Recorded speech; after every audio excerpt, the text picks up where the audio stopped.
And you're a Weisenheimer. He's got you under his thumb. Well, yeah, of course. Actually, last night everybody had me under their thumb. Did you hear that? Yeah. I said Gene, Paul, and Tommy. Tommy, did you hear that? I name checked you. I gave everybody a props. Usually it's Paul, but because Gene, I have to listen to him in the dressing room for 2 hours every day. Yeah. No, I was saying, and in Gene's defense, Gene has to listen to Eric as well in the dressing room. So it's that goes both ways. Eric goes both ways. But anyway, It actually takes a long time. There it comes.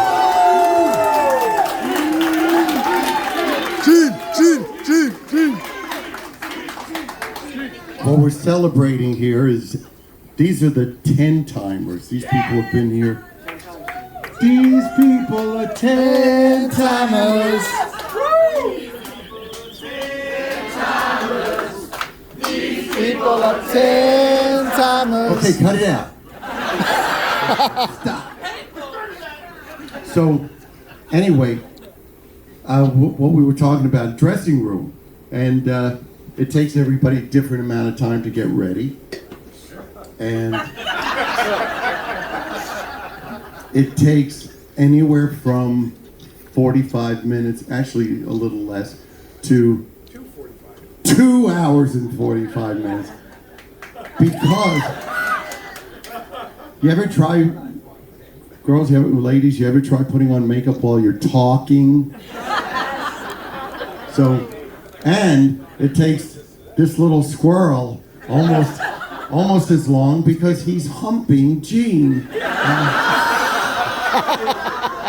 Last night the wardrobe girls were yelling at me because I was talking to Gene and they're trying to dress him, and I'm playing the music really loud, Led Zeppelin, of course. And they're like, shut up, we can't get him dressed, because Gene will stop and talk. Oh, isn't that a great bass part? And I was minding my own business, putting the makeup on and everything. It takes a long time because they're not straight lines.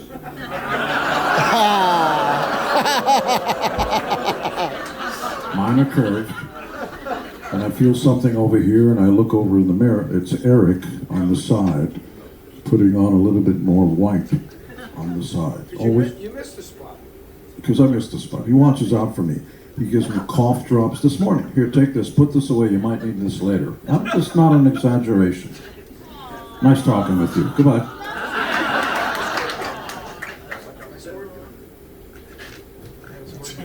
Everything childlike is.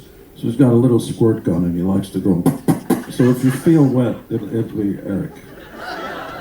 And Eric also has a framed picture of Gene. A few. 5.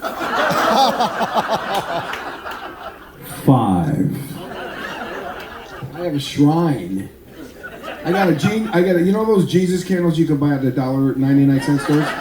Well, somebody photoshopped Gene's face on top of the Jesus. I have a Gene candle called a Jesus candle. And I got Gene framed photos, and I got pictures of all the different eras of when I first joined the band, all in my wardrobe thing.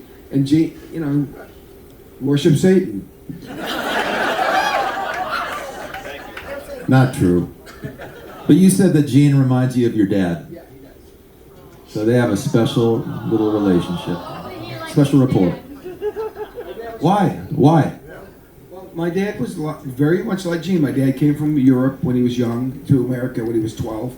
And so he had a very similar kind of work ethic and value system and stuff. But he was way into history, always would, like at night I used to play in his band as a kid. And we lived right by Lake Erie, and we'd see the northern lights, and he'd always explain to how it worked, or he knew all the constellations in the sky, all about history, and Gene does the same thing. So when he does that, I'm like, oh my God, this is like deja vu all the time. But you need to have, when Gene is talking, you've got to have the internet. You have to have that ready, because Gene will say something it's like spell check. Yeah, it's like, except it's fact check. yeah, it's like, You know, in 1776, Abraham Lincoln went,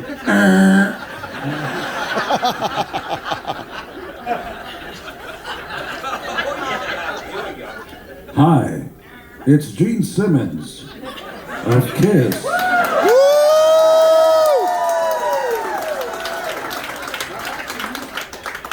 Funny enough, you sound like him. You sound like Gene. You sound like Gene. Well, the funny thing was this afternoon we had lunch. Gene walked in to have lunch and he goes, I just heard that voice on the PA. For a second, I thought it was me. that reminds me of a joke. Any kids here? No. No kids on the cruise this year. I'm not going to tell them. Except Eric.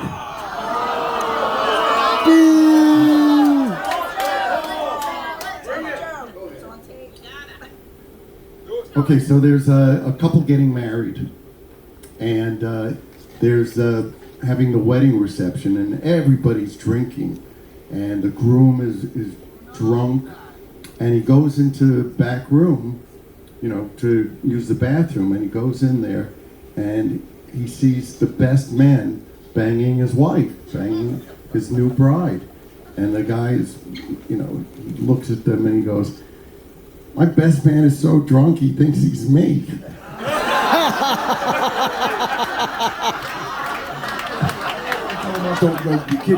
The kid with the grandmother.